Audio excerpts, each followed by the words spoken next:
Operatsiyadan keyin aritmiyaning qaytishining asosiy sababi o'sha aritmiyaga sabab bo'ladigan o'choqning chala kuyganligidir. Chala kuyishning bir nechta sabablari mavjud. Demak, birinchi eng ko'p uchraydigan sabablardan biri bu o'choqning xavfli joyda joylashganligi.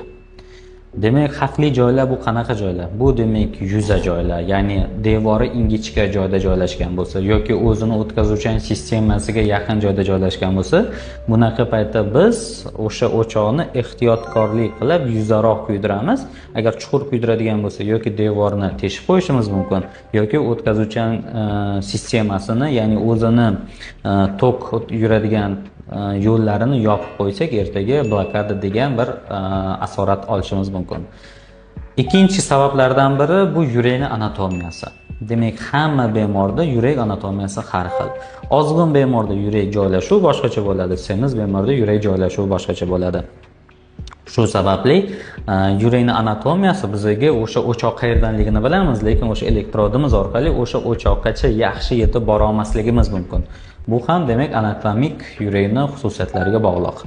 Uchinchi sabablardan biri bu xirurgning malakasi.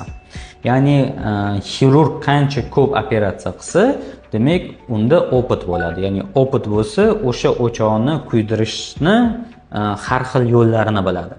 Обычно demak, malakasi yo'q xirurg o'sha o'choqni bitta nuqtadan kuydirsa, malakali xirurg demak o'sha nuqtadan chuqurroq qilib kuydirib, yana uni ikkita orqasidan yoki yon tomondan kelib, boshqa joylardan borib, o'sha o'choqni kuydirish malakasiga ega bo'ladi. Shu uchun demak, qancha ko'p operatsiya qilsa xirurg, shuncha malakasi oshib, uni qaytalanish foizi o'sha xirurgda pastroq bo'ladi. Asosiy 3 ta sabab shular.